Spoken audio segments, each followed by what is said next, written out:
Your Seattle Seahawks absolutely dominated the Steelers in Pittsburgh.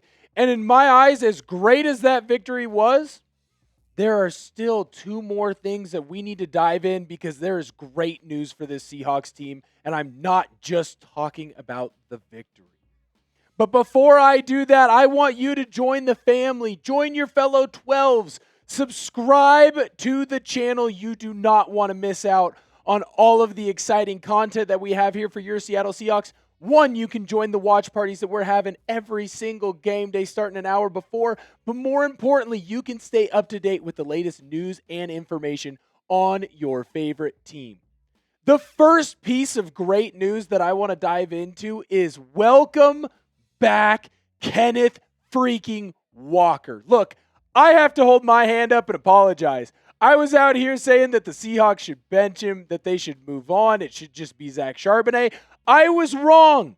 I was completely wrong. And you know what? I accept it. I'm a man. I can stand up here, put my hand up and say Kenneth Walker is maybe, if he's not the number one reason, he's the number two reason why you won that football game on Sunday. His stat line right here does not do enough credit to how well he played in the second half. Because you're going to look at that stat line and be like, wow, 8.5 yards per carry?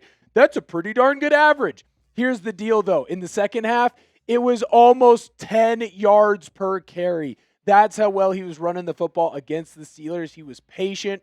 He found the openings in this zone run scheme. His vision was on point. He made a couple people miss. He was hurdling dudes. I loved everything about Kenneth Walker in this game because in my eyes, it had been time to move on from him. And I'm wrong. I know, it's very rare. It happens every once in a while. Once in a blue moon, if you will. I was wrong on Kenneth Walker. The right decision by this coaching staff is to move as this running back room with the hot hand. If Zach Charbonnet is the one who's having the better game, then go with him. It was pretty clear against the Steelers. Now, I'm not going to blame Charbonnet for every single issue in this game when it comes to his running the football. There were a couple times they were getting to him in the backfield. Cam Hayward had a heck of a game. Jack Sawyer had a heck of a game as well. TJ Watt flying around. But the job of this coaching staff is to find out who the hot hand is and ride them. You saw it with Charbonnet against the 49ers. He was the better guy out there. Well, then he needed to get more touches. In this game, it needed to be Kenneth Walker because he was a complete difference maker for you in that game. You can look at it on the final drive. It's a third down. You're really just trying to run the clock out, get a field goal, go up by 10. Instead, what happens? Run away train. Kenneth Walker gets all the way into the freaking end zone. I was very impressed with how he played in this game. Now, when you look at the Seattle Seahawks backfield, obviously K9 has been the starter the last two games. But when you look at all four of these players from this game against the Steelers, they were all impressive in their own way, except for maybe Charbonnet. But he was impressive against the 49ers, so oh well. George Halani has maybe the craziest touchdown in a game I've ever seen. The fact that he was paying that much attention, knew, hey, that's a live ball. I can get on it before it gets out of the back of the end zone. Get the touchdown on a kickoff where you went from being tied in a football game to being up by 10 just like that. Love that. Absolutely impressive. And Robbie Oots, look, I know he didn't add himself into the receiving game, just didn't end up finding him. His blocking in this game was superb. He took a gigantic step forward in my eyes from what it was the week before. And it felt like whenever you had him one-on-one with a big-time performer on that defensive side for the Steelers, he seemed to win. And you were able to use him to gain extra leverage, get to the outside, get Kenneth Walker running downhill. On that big touchdown that Kenneth Walker had at the very end of the game, not only did Oots get it to the outside, but you know who else did? Charles Cross, absolutely road grading, getting a pancake there. I love what this Seahawks backfield is doing, and it's not just from an RB1, RB2 spot, but it also is an RB3 and a fullback spot because you've got guys in there that will fight and die and bleed for this team, and that's what you need. How big was this win for your Seattle Seahawks? Am I a bit overblown in saying this is one of the bigger wins that you can have this early in the season, especially after the loss that you had to the 49ers? On my scale, 1 to 12, it's not a 12 out of 12, but I said it was a can't lose. That's a 10 out of 12 for me. When you win a game against Pittsburgh, a team that I think is going to be in the hunt for the playoffs, dude, it doesn't get any better than that. You won a game you needed to win, and you're going to get to go and take on the New Orleans Saints next week. Should be 2-1 heading into your Thursday game against the Arizona Cardinals. Now, the other piece of great news, Kenneth Walker stepping up, returning back to what he was great news part number one. Great news number two, you might have a top 3 defense in the NFL. What this defense is doing is absolutely insane. Before we dive into the stats of what's going on in Pittsburgh and how you dominated them, I want to make sure everyone remembers this very clear. Pittsburgh put up 34 points on the New York Jets last week. They threw the ball all over the yard. And this is what they did to you right here? Total offense. That's an abysmal number. Remember how upset I was when the Seahawks had 230 yards last game? You're barely better than that. 37 yards? That ain't good. Running the football? Man, the Steelers looked bad after the first quarter. Jaylen Warren kind of carved you up the first couple of drives, but after that, wasn't going your way. Aaron Rodgers barely got over 50% completion percentage, and that's in a game where you didn't have Nick Emanwari or Devin Witherspoon. You forced 2 turnovers, and frankly, you should have had a third. If you had a cornerback that didn't try and catch the ball with his face mask, you would have had 3 interceptions in this game on the great Aaron Rodgers. I don't know if I can be any more demonstrative about how highly I think of this defense. And the best part of this defense, this is what you bought. This is why you got the head coach. This is why you brought him in. It's like going to a restaurant, putting down money for a burger, and getting the best burger that you can get back. How often do we see in the NFL? I'm hearing it right now in Chat Sports HQ. Harry, our great Chicago Bears host, is complaining right now about Caleb Williams and the offense of the Chicago Bears. They brought in an offensive wonderkind, Ben Johnson. Hasn't turned that offense around. Now he's got to, he needs more time. But Mike Macdonald got this thing rocking and rolling early. Look at your middle linebacker, Ernest Jones IV. 10 tackles in this game. 8 of those are solo. He's flying around, making plays. He was great in pass coverage. Did he get a pass breakup? No.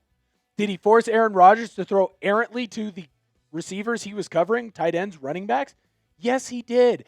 Every freaking time. He was flying down, made the adjustments he needed to make, so that way he was in position to make big tackles at the end of this football game. Leonard Williams, Big Cat just doesn't stop. He had a half sack in this game. Frankly, I think he should have had one all by himself. He was flying around. He makes a big-time stop on Rodgers when Rodgers was trying to scramble for a third down. That was huge. He's always in the plays when it comes into the run game as well. And then, frankly, I think we had our coming out party for our first-round pick in 2024. Byron Murphy is an absolute game wrecker. And this is what they were saying about him coming out of Texas. But last year, you didn't really get to see it. He played in a couple games, then he got hurt, and then he really wasn't what he had been in the past. Dominant in this game. Multiple tackles in the backfield. Multiple sacks on Aaron Rodgers. He was running around constantly. When Rodgers would try and get away from DeMarcus Lawrence, guess who was there? When Derek Hall was in the backfield making Aaron Rodgers sweat, guess who was there too? Byron Murphy. This guy doesn't stop. He doesn't quit. This is what you signed up for. You wanted a defensive interior rusher like this guy. You finally freaking got one. Byron Murphy, absolute. One heck of a game. Coming out party for your boy. Coby Bryant, incredible interception at the end of this game. Flying through that defense. Look, I was out there saying I think the plan is for eventually Nick Emanwari to take over. Not if Coby Bryant's going to keep playing like this. Have fun at that big nickel spot, Nick Emanwari, because that's where you're going to be the way that Coby Bryant's playing. He's getting stops. Aside from the DK Metcalf touchdown, which DK just boxed him out, I don't know how you're supposed to attack that. And frankly, I still thought Coby Bryant had good coverage. Aside from that one play, Coby Bryant was fantastic in this game, and that's what the Seattle Seahawks need from their secondary players. As scary and as many different things that I have pointed out to you and other teams today about this defense, it can only get better. You are down your starting big nickel safety position in Nicky Manwari, and you were down Devin Witherspoon. So while you might have had Coby Bryant and Julian Love as your true stars of this team on this defense flying around, you were without Nicky Manwari. So Ty Okada had to step up, make big-time plays. Devin Witherspoon, he tried to give it a go. He was running around. I saw the Twitter videos. He basically was a late last-minute scratch at the very, very end of this game. Guess what? Doesn't matter. Derion Kendrick comes in. He's your third nickel on your roster. Ty Okada in certain situations need to come in play. Kendrick was unbelievable. Big-time interception in the end zone on Rodgers in this game. Should have had 2 interceptions. That ball hit him in the face. I don't know why he was trying to catch it with his visor. Josh Jobe had another big game. Reek Woolen, aside from a holding penalty early on, wasn't bad either. You start looking at this defense, and as well as they played, it's only going to get better. They should scare everyone that has to play them, because this is an old school Legion of Boom Seattle Seahawks type of defense. It's not as loud. It's not as brash, but it's a defensive line that stops the run and absolutely gets after the passer. It's a linebacking unit that is athletic enough between Tyrese Knight and Ernest Jones to cover where they need to cover, but also at the same time physical enough, strong enough, mentally tough enough to go into the trenches and take on offensive linemen and win. In the secondary, as good as I believe that they have played, they're going to get better. They're going to play better because they're simply going to get healthier and get more guys back out there. I was terrified for this game when I found out that Devin Witherspoon was doubtful. Guess who's not terrified anymore? Guess who's going to be talking about Derion Kendrick needing to get out on the field more? Guess who's going to be talking about Reek Woolen? Maybe not as harshly as I was after the last game. Maybe I have a little bit of forgiveness in my heart. This defense is going to get better. And when Nicky Manwari comes back, it's going to get even more improved because he's going to get improved every single time he gets a new rep. Put your thumbs up, man. Like this video if you love the Seahawks. Support the channel if you love the Seahawks. You just got 2 bits of great news in a game that you dominated, and I'll make the claim that if these 2 teams were to play each other again in 4 weeks, when the Seahawks are 100% healthy on that secondary spot, we're talking about a team that could have blown them out by even more than you already did. So like the video. We got content coming out every single day on your favorite Team 12s. Thank you so much. I'll see you next time.